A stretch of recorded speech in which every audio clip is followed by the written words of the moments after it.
sick of feeling like you're stagnating, settling in the same routine? Then welcome to Midlife Unlimited, the podcast for women and men, if you want to tune in, who want more. I'm your host, Kate Porter, the Midlife Metamorphosis Coach, and I'm delighted to be joined by my episode 99, oh my goodness, guest, though I know the fabulous Camilla Norman, the Adventure Mindset and Smile Method Coach, to give a taste of our full-length audio episode that's available now, wherever you get your podcasts. How to make your midlife an adventure. So welcome, Camilla. It is fabulous to have you here. Thank you very much. It's a pleasure to be here. And I love we are sort of We color we are coordinated well. here. We're Yes. feeling a Yeah. bit vibrant. We're feeling because midlife, so many changes going on, and on one hand, it's a chance for new beginnings, new adventures. But on the other hand, we can, and I hear it all the time, we can feel like we've settled. We feel like we're stagnant, routines that have been on the old hamster wheel of, oh, it's Tuesday, it must be this.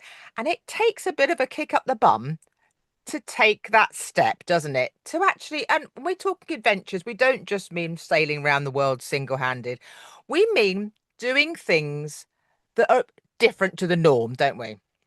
Yes, absolutely. And it can be small things and it can be the big adventures, but it's to really spice up your life a little bit, I think. And who doesn't want a bit of that? Who doesn't want a bit of that? Now, you share obviously your story in our main audio episode, but it's fair to say that travel and adventures have played a huge part in your life, haven't they? Which is why you do what you do now. Yes, absolutely. And I've been reflecting a lot upon my own sort of journey, if you like, since we last spoke. And I thought that I've been really good at becoming really good at the things I like doing. Oh, see, that's a And, lesson in itself. yes, and it's like the adventure.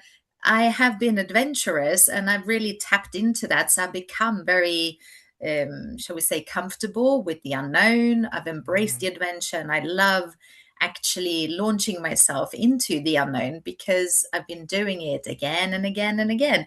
And it's the same how people feel uncomfortable with change and the unknown. It's because we avoid it. And I realized that there are things that I have been avoiding for years. I was avoiding things that I weren't good at, Mm. which meant I never really progressed. And that's the reflection, since we spoke. I thought, yeah, I have I love areas a that bit of it, and I, I love the fact that our conversation has made you percolate and simulate, yes, and yeah, it's not well, stimulated your thought process because it is the hard things, isn't it? And I don't just mean yeah, hard, difficult. I mean hard that they take that extra bit of effort, or they are off what our normal path would be, and yeah. those are the things that we can think. Well, in theory, it's and we talk ourselves. I can hear myself, the old me, having the conversation. Well, that was all very well and good. In theory, that would be great, but in practice, and then your old inner critic starts throwing excuses, and then suddenly you've talked yourself out of it, haven't you? Absolutely. And actually, it's the things that are hard that will bring you the greatest satisfaction and the Mm. biggest rewards because at the other side, that's where you really can savor the accomplishment and feel proud and whatever else comes with it depends on the activity. But I think the harder, the more rewarding. No, I'm completely with you on that. And also, I like, I mean, let me get this correct. The phrase you use, which I think, yeah, this is great. Action precedes confidence. But before Yes. we delve into that, another little realization I had just now, actually, about doing hard things and taking that action, because we can make the excuses and then let these to procrastinations and delays. And this is something that my boy, he's almost 25, but he's still my boy. He has inherited as well. And he said, Mum, this is blinking great. It's not necessarily the 5, 4, 3, 2, 1. It's less than that. It's like, right, I need to do this or I want to do this. It's hard. It's going to Yeah. really push me, this. But I am going to get off my proverbial and do it. And it may go pear-shaped. It may not go to plan, but I'm going to make a start. And that feeling of achievement, really. I mean, when do we go? Yeah. And we can create something quite fabulous that may not necessarily be what we had in mind. It may not necessarily be the initial concept, but we've actually taken the action and we're building the confidence by actually pushing ourselves a bit, aren't we? Absolutely. And sometimes instead of looking at the big thing, look at the next small step, because that can help you get going. And then once you are in the motion of doing it, it will gain momentum and it becomes easier. But I think we can easily get stuck in this intimidation of the big thing that we have at the task at hand, and then it prevents us from doing anything at all. Whereas if you only do the first little step Mhm. and then the next little step, suddenly you are actually progressing, and then it all rolls a bit more on, like on rails. Yeah, no, it's so true because I mean, overwhelm, it is something that I've overcome. I don't say I do sometimes still get overwhelmed and I get quite excited about it. It's like, oh my goodness me. But no, that can be making the goal too big, Yeah, can lead it again, it opens up the excuses pot, doesn't it? But no, yeah, and also what I'd love about breaking things down into the small steps and the small wins means it gives you even more reason to celebrate along the way. And yeah, I know, sadly, the word journey, I've got guests who've got, because Kate, I don't like the word journey anymore. And that really saddens me. It's nothing to do, it's not their fault, but it's like authentic, so many things. But okay, the yeah, progress, the whatever we want to call it, the yeah. route we take, having those little woo moments, it's a big thing, isn't it? It is, yeah. And I think many of us are guilty of not celebrating the Mm. small wins when actually they bring us joy. And the more we reward ourselves for the things that are positive when we do take action, the more we reinforce that positive behavior. So, celebrating the small wins is actually incredibly Mm. important in, you know, helping us to become more action takers. And the ideas are really flowing today. I don't know why I've had too much coffee, obviously. No, but another thing that, again, us midlife women, we can play down our strengths. And there's been a lot in the press about Botoxing your CVs and all that, and, trying to dodge the algorithms by taking out only featuring the last 10 years of our experience and all the stuff that that means diluting or covering up or what we're not ashamed, we should be celebrating. But the point I'm trying Mhm. to make before I go completely off kilter is it's so easy. The things that we find easier to forget just how blinking fabulous we are for being able to do them. Now, I don't know if Yes. I've explained that correctly, if you get what I'm trying to say, but there are things that we do that we find straightforward or because we're experienced in them, that other people are looking at us and we don't realize, going, blinking hell, look at Camilla doing that and rocking it. Look at Kate doing that. And we're like, Yes. what? But I do that Yeah. all the time. And Yeah. we forget, don't we? Yes. No, you're absolutely right. And I think it is easy to, whatever's normal for you might Mm. be extraordinary for somebody else, or might seem impossible for somebody else. And so I think it's great to recognize the things that we have accomplished, the things that we are doing, and really be proud of who we are and what we do, not playing small. No, absolutely. And a way of making midlife an adventure could be not only recognizing that we're blinking great at certain things, but then going, okay, and I don't just mean a professional way, we're going to share this, we're going to make a little legacy here, and we're Yeah. going to actually, whether it be through volunteering or joining groups and that kind of thing, impart our brilliance to other people. Yes, yeah. I also think that we have so much to give, and I think midlife is this beautiful period where instead of competing like we do when we are younger, we can actually support each other and bring Mm. out the best in one another. And that in itself, I think, is makes this period in life so much more interesting and Yeah. much more, the opportunities are amazing because when you open that door to all these other fabulous women around you, you suddenly realize that there's just these collaboration opportunities, having fun together. I mean, Oh, it it's is. If you both told personal and business. It Yeah, goes if you both told ways. me 10, 15 years ago that I would be mixing now and have met now, yourself included, so many wonderful new, and I will call them friendships, I would have been, "Pff, yeah, right. It and the whole cheerleading, absolutely crown straighteners.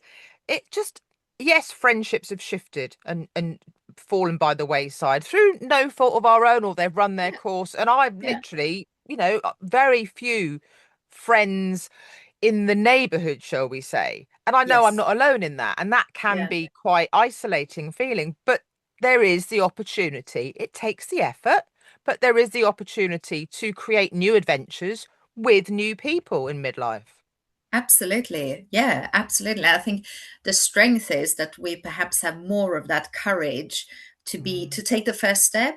I think a lot of the time uh, people are held back by their own fears, and they worry that they might be rejected, somebody might not welcome it if they mm. take that first step. And then as we are sort of approaching this period where we really have a lot of more confidence, perhaps I think we are more likely to take the first step and therefore create more connections and be more daring. I think it just comes, it becomes a little bit easier. And even if people haven't perhaps tried it, I think if they just gave themselves the opportunity and tried to reach out to somebody who lives in the neighborhood who they might have seen in passing but never spoken to, they Yeah. may be surprised that maybe they'll actually meet their new best friend Oh, because absolutely, because it they could might, be their fun. chances are they're sitting there feeling the same thing. I mean, Yeah. another thing that we talk about before we talk more, I'd like to have a little delve into your smile method as well. But it's something I know Tuesday, one of my previous guests, and I'm sure there's a couple more, and yourself. We talk about adventure, and I said just now, oh, it's not about going around the world, but going traveling is something that we think in midlife. It might be the first opportunity. We might have had children or relationships changing or parental role, parent Yeah. daughter roles changing. We now might have the time to think, right, on my back burner, on my to-do list, to-do list has been to go to X, Y, and Z.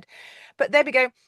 Yeah, but I actually haven't got anyone to go with. And I know you're a fan of solo travel. It's something that I've yet to Yes. try, but now I think I would be up for it. Absolutely. Yeah. Yeah. I think it's some of the most exciting travel is when you do it on your own because you never know who you're going to meet. And because you are on your own, you're much more receptible to make new Mm, connections.